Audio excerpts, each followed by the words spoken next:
Hi, I'm Brian Crombie, and we're going to be talking on The Brian Crombie Show. We're going to be talking about politics, arts, business, and social issues on The Brian Crombie Show on Canada One TV.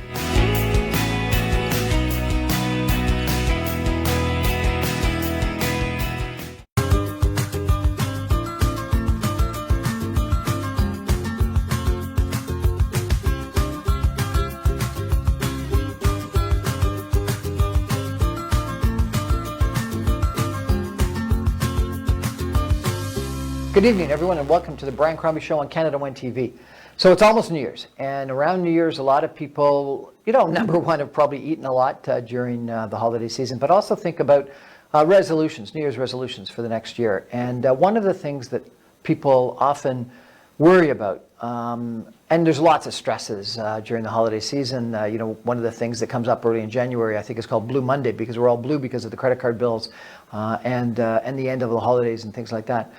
So we're all dealing with stress. But I think a lot of people talk about weight and body and whether they're confident. And so I wanted to introduce you to Stephanie Farrell, who is a body confidence coach, which I didn't even know there was such a thing. And I think she's got some interesting suggestions for us on how to feel more confident in who we are and what we are. And so I want to introduce you to Stephanie Farrell. How are you? Welcome to our show. I'm very well. Thank you for having me, Brian. My pleasure. So what is a body confidence coach? Well, first of all, body confidence can mean different things to different people. For me, body confidence means feeling good in your body. There's a sense of safety in your body, and really being confident in what your body can do and not hindering you from going out and living your most authentic, happiest, and healthiest life. Okay. Mm-hmm. And so what does a body confidence do to accomplish those things? Do you put us on a couch and talk to us like a psychiatrist or a psychoanalyst, or what? Well, there are many different methods. I do coaching, so I'm an intuitive eating counselor. That helps. You're an intuitive eating counselor? Intuitive eating counselor, yes. Okay, yes. You have to explain that too, but okay. Okay, so intuitive eating actually is just a way of eating that helps to foster body confidence, better body image, and it's not a diet, so it's really anti-diet. Anti-diet? Yeah, it's eating psychology. So as you said, there's a lot of thought about food around the holidays and all the moralizing of foods. Oh no, I'm bad, I've eaten so much over the holidays. Moralizing foods, oh, I shouldn't eat that, it's just a bad food. And judging ourselves for indulging. And there's really nothing wrong with that. Nothing wrong with indulging? No, nothing wrong with indulging. But if you indulge all the time, you're going to be 500 pounds. I would say no. Actually, I specialize in emotional eating, so I help women free themselves from emotional eating. What is emotional eating? Emotional eating is, it really comes up when there's some kind of emotion we don't want to feel, maybe, when there's a hole, so to speak, in our lives. And you want to fill that hole with food? Yeah. Really? Yeah. To maybe help us feel somehow safe and secure, nourished, loved, whatever it is for the person. It can mean many different things. I've worked with people who eat emotionally out of boredom. I really kind of hate the term, but emotional eating.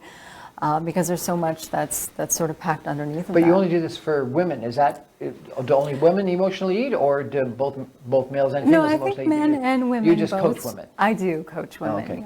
Yes, that's so my area. You're an intuitive eating coach, you're a emotional eating coach, and you're a body confidence coach. Well, yes, and all three of those things go together. Right, okay.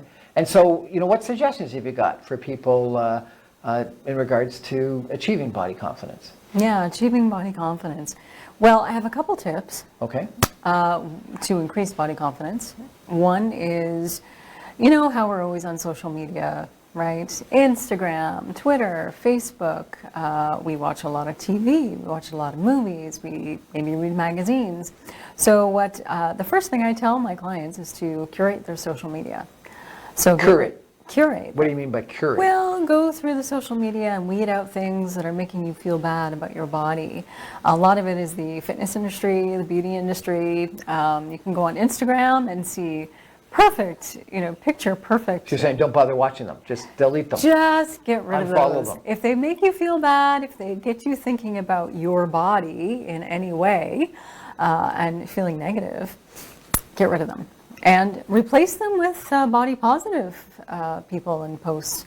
Okay, so number one is curate your social media. Yes, absolutely. Okay, that sounds good. I think that's good for a lot of different reasons, not just body confidence. Yeah. From an HR standpoint, we in this business world today are always taking a look at people's social media and evaluating them. And I had this one person apply for a job, and I went to her social media, and all she was party girl with never a shot with her other than with a drink in her hand. And you wondered, hey, you've always got a drink in your hand, always? Mm-hmm. Yeah, that can definitely be a problem, right?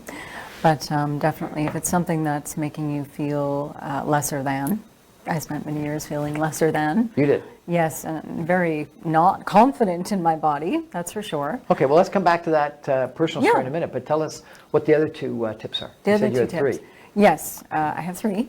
So number 2, ditch your scale. Get rid of it. Just throw it out. You don't need to get up in the morning and look at a number on a scale and have it ruin your day. We deserve to get up every morning feeling confident, connected in our bodies, and just not hide behind that number on the scale. Right? Okay. Sound good? I don't know. I get on the scale not every day, but fairly frequently to make sure that I'm staying on track. Okay, and that's fine. But for a lot of us, that number means something. And it has it's usually a more of negative a thing. meaning. Yeah, Okay. it can totally ruin someone's day. Okay. I've been there, I know. Yeah. Sounds like you've got quite the story. Well, I do. Okay, well, Yeah. before we get there, what's the third? Third. The third is to do something, because body confidence is how you feel in your body. You want to be connected, you want to, feel your body, feel how it moves. A lot of people are disconnected. We'll get there later. But do something that feels good, some kind of movement that feels good. Now, I'm a yoga teacher, so I work with women teaching yoga for body confidence, body image, and I have never in my life, yoga does many things. Calms the nervous system down, reduces our stress, helps us feel connected. But in all my life of being quite active all those years, nothing has made me feel stronger and more connected than yoga has. Really? Yeah. Why? Well, Why stronger? Like, I wouldn't have thought of yoga as a strength kind of thing. it is. It A is. flexibility kind of thing, isn't it? Well, it's both. It's both. There are many poses that are quite demanding, and building the strength is one of those things that it does. Builds core strength. Well, these plank contests, I guess, are kind of demanding. Yes, they absolutely are.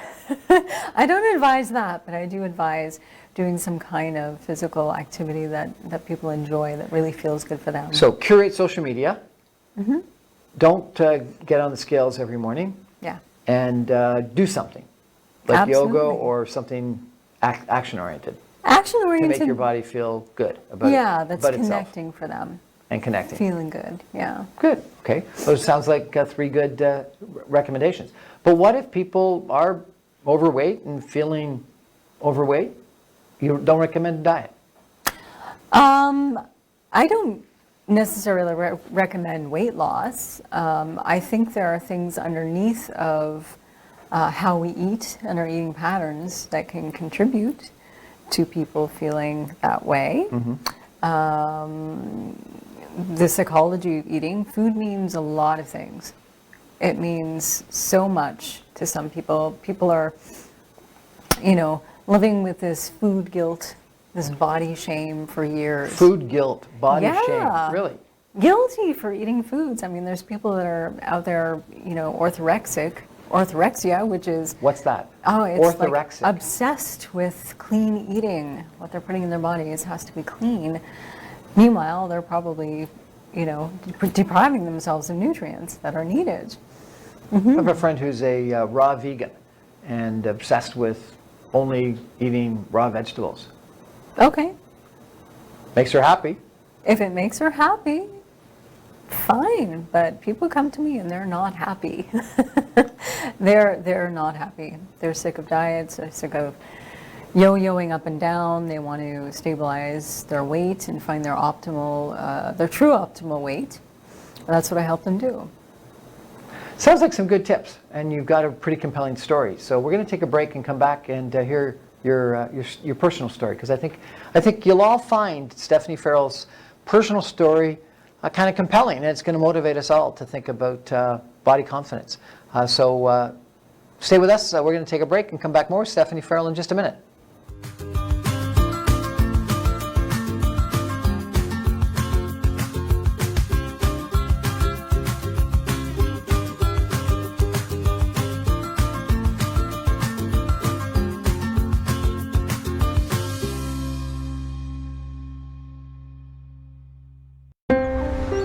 अगर खुशियां गिनने का metre होता तो साफ दिख जाता Saudi अरब वाले असगर भाई की इतनी, दुबई में सलमान और शाहिदा बाजी की इतनी, बर्तानिया से राशिद चचा और अमेरिका वाले आसिम साहब की ना सिर्फ इतनी खुशियां बढ़ चुकी हैं बल्कि बढ़ती ही जा रही हैं। इन सब के साथ साथ दीगर पाकिस्तानी भी ढेरों खुशियां समेट रहे हैं सोनी धरती रेमिटेंस प्रोग्राम के शानदार रिवॉर्ड पॉइंट्स के साथ। तो बैंक्स और एक्सचेंज कंपनी से रकम भेजते रहिए और हासिल करते रहे रिवॉर्ड पॉइंट्स के बदले free services, international air tickets, tax और ड्यूटी पेमेंट्स, शिनाख्ती दस्तावेजात की renewal, insurance payments, utility store से खरीदारी और बहुत सारी सहूलियात। आज ही सोनी धरती ऐप डाउनलोड कीजिए और रजिस्टर हो जाइए, क्योंकि आपके दम से ही है पाकिस्तान की तरक्की और खुशहाली। सोनी धरती रेमिटेंस प्रोग्राम, हमेशा अपनों के करीब। हुकूमत Pakistan, state bank of Pakistan और मालियाती इदारों की जानिब से एक अहम कदम।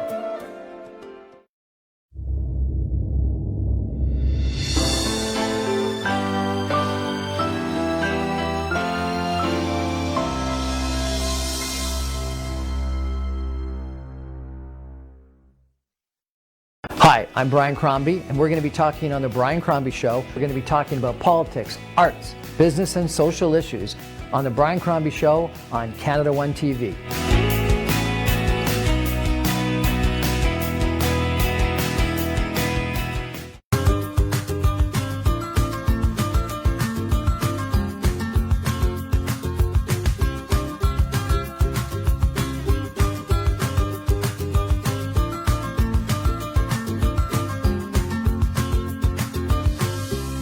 Welcome back to the Brian Crombie Show on Canada One TV. We're chatting tonight with Stephanie Farrell. She's a body confidence coach, a intuitive eating coach, a yoga teacher, and a lot of other things. And she's given us 3 tips on how to feel more confident in our body. And they were curate your social media, get rid of those things that make you feel bad. Don't step on the scales every day and don't get the number every morning that makes you feel bad. And do something active. And she used yoga as the example, but I presume anything that makes you feel confident and helpful and connected with your body. But Stephanie, you shared this with me before. You've got a really compelling story. You had your own challenges, your own trauma that led to some issues with your body. Tell us a little bit about that if you could. Yeah, so for as far as back as I can remember, I've had issues with my body. As a child, I was overweight, allergic to formula, which I was fed as an infant. I doubled my weight, I was told, every week. My mother, well-meaning, would take me to doctor after doctor, trying to find out what was wrong with me. So, up until about the age of 5,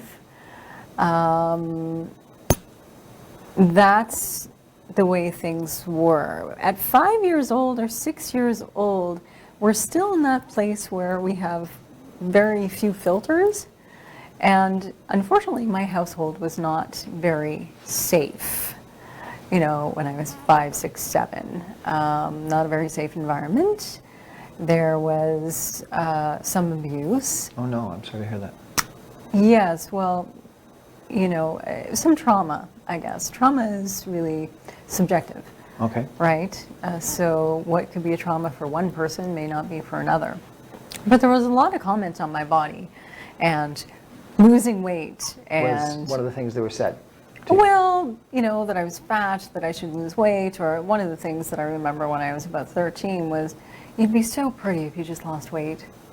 Meanwhile, on the other hand, there was this cognitive dissonance because I was being given foods, lots of food, supplied with food, but then, going on diet after diet and being told that I was not, in a way, in a child's mind, you think you're not good enough. Right. Right? You're less Okay. than, you're not good enough. Okay, and were you like badly overweight or just? I was quite overweight as a child, yes. I was in a bigger body.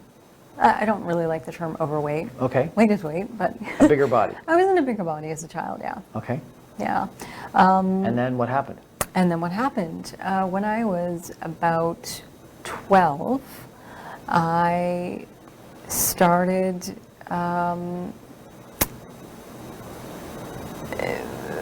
bout of a very serious eating disorder.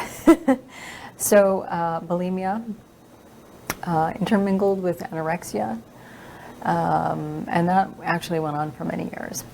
Yeah.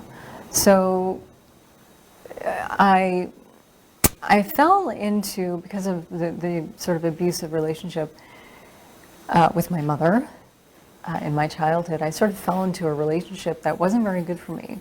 And that also made me feel less than. And when we talked about emotional eating, this is all emotionally based. Sounds like you were emotionally eating and emotionally not eating. Yeah. Emotional eating and emotional not eating. And by the way, when you're stressed, when you're feeling, when you're in a trauma state, your system's in a trauma state, that fight-flight response, Right. it's very difficult to even attend to your hunger. You really can't find your hunger cues. You can't feel them because all the blood is rushing away from our internal organs, is rushing to our extremities, so we can like fight or flee. So, that being said, all the stress, all the trauma, all of that for many years made it very difficult for me to actually tune into my body and tune into my hunger signals. So that's why when I said earlier, being connected and feeling safe in your body is so important for having body confidence. Right. Yeah. One of the things that a doctor told me once is just slow down your eating because then your body will get a chance to tell you when it's full. That I was tending to eat on the run all the time, and so I never had the chance to get my body, body's own messages to my brain saying, hey, we're actually full now, you don't have to eat anymore. Yeah, well, that's true in a sense. I mean, if you're eating on the run, if you're eating on the go, maybe you're not making the best food choices, number one, so maybe you're not feeling your ultimate best, right? Because you're not getting the nutrients perhaps that you need. But also, we have to think about satisfaction in our eating. We want to be satisfied with a meal. I always tell people to add more color to their plate. It's not about taking things away. We can have those play foods. We can have those, cakes or whatever you want, whatever the play foods are, chocolate for instance. But it's really adding color to your plate. It's experimenting with food, adding more instead of taking away, and really mindfully eating, which means just like smelling the food, the presentation, not being distracted by things, TVs or cell phones, or people are sitting in front of their laptops eating, and it's kind of mindless eating. You want to be mindful when you're eating, feel that satisfaction, and you can always check in partway through the meal and think, does this really taste good anymore? And you can kind of tune into your hunger and fullness signals, and you might be satisfied, you might be full, you might not be. That's interesting. Mindful eating, I like that. I used to travel quite a bit to Paris, France on business, and I go out with Parisians for meals. And one of the jokes I made is that, when you go out with Parisians, you have to spend half the meal talking about the food. But I guess what you're saying is that's a good idea. We used to discuss, where are the mushrooms from? And oh my God, the asparagus is so perfect. And all these different things that you chat about with. It was just part of the sort of the culture is that you discuss the food. But it sounds like you think that's a good idea. Absolutely a good idea, and they love their food too. They sure do, and they don't tend to get fat. It's the French women don't get fat. It's the connection they have with the food, right? It's that mindfulness bit. So you had this trauma, you had this abuse, you had anorexia and bulimia. Sounds like a pretty challenging teenagehood. How'd you get out of it? Well, all the tools and techniques that I use with my clients, actually yoga was the catalyst for my transformation. Really? Yoga was? Yeah. Why? Helped to connect me with my body, for number one, and once I was connected with my body, other things came. Because I experienced a lot of trauma, I actually studied yoga for trauma and PTSD. Which there's a special part of yoga that's for PTSD. Absolutely. And trauma, really? Yes, Didn't know that. and I teach it. So. Okay. God, you teach everything. Is there something you don't teach? No. I'm specialized in body confidence and body emotional confidence, eating. intuitive eating, emotional eating, and PTSD yoga. Yeah, I have taken a lot of training. Always tried to find something that would help me over the years, but it wasn't until I found the yoga and found that connection with my body that I really tuned in and was able to really look outside of myself. Look outside yourself. In a sense, yeah. Well, look inside of myself, connect to myself inside, but also look outside to see more possibilities. I think I had tunnel vision for a long time. Mm-hmm. And so that solved your anorexia and bulimia? It helped it. It helped it a great deal. Other techniques like energy psychology techniques. Energy psychology. What's that? Mm-hmm.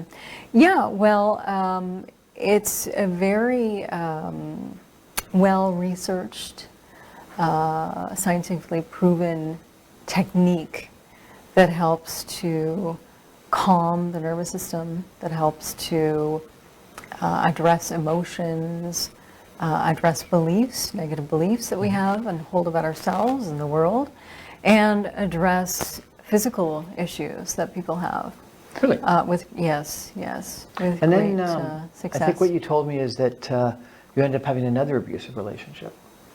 Yes, I did actually, and it's funny, when you grow up with that first relationship, with a parent, in this case it was my mom, and you go out into the world, it's kind of like that devil you know versus the devil you don't know. So you tend to choose people that will push the same buttons, that will continue to keep you feeling not safe.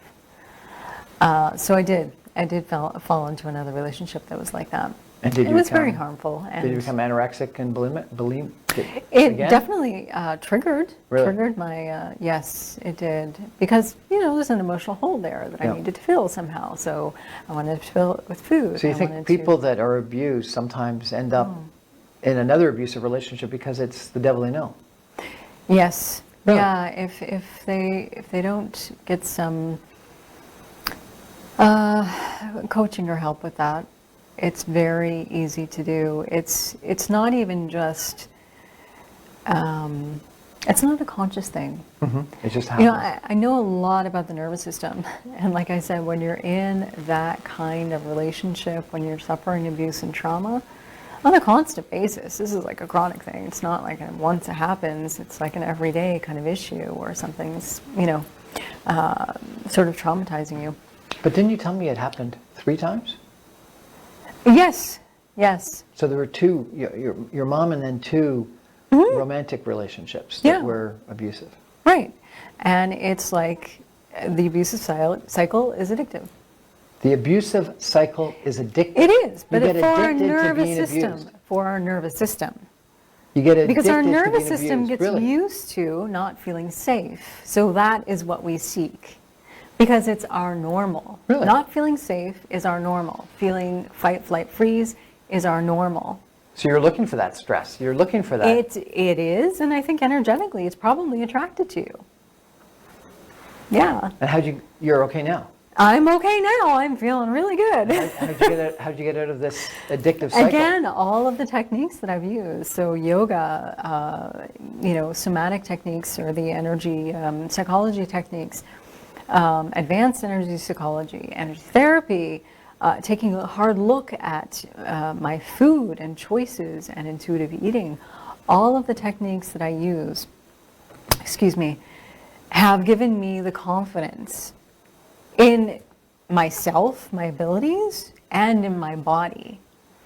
And so now I want to share that as much as I can with other women. That sounds like it's a great objective. If people want to access your coaching, how do they do that? Do you have a website? I do have a website. What is it? It's www.stephaniefarrell.com. I also have social media, so Instagram at Coach Stephanie. Coach Stephanie. Yes, and I'm on Facebook as Stephanie Farrell Coaching. Stephanie Farrell, Coach Stephanie, thank you so much for joining us tonight and telling us a little bit about body confidence. And I think a couple of good suggestions for, lots of different reasons. Curate your social media. Don't set yourself on the weigh scales every morning and have a number that's going to disappoint you and set off your day wrong. I believe very strongly in gratitude every morning and being happy about whatever's going on. I pray every morning, sort of my way of meditating, and I find that that's a great way to start the day. Absolutely. And then your third one, it's great for anything, is be active. And whether it's yoga or walking or, getting out there in the canoe or dancing or going to the fitness center, all sound like good suggestions. Mm-hmm. So we got New Year's coming up, New Year's resolutions. Don't get stressed out. Be a little bit more confident and comfortable in your own skin. And if you got some challenges, Coach Stephanie might be for you. Thanks for joining us, everyone. Good night.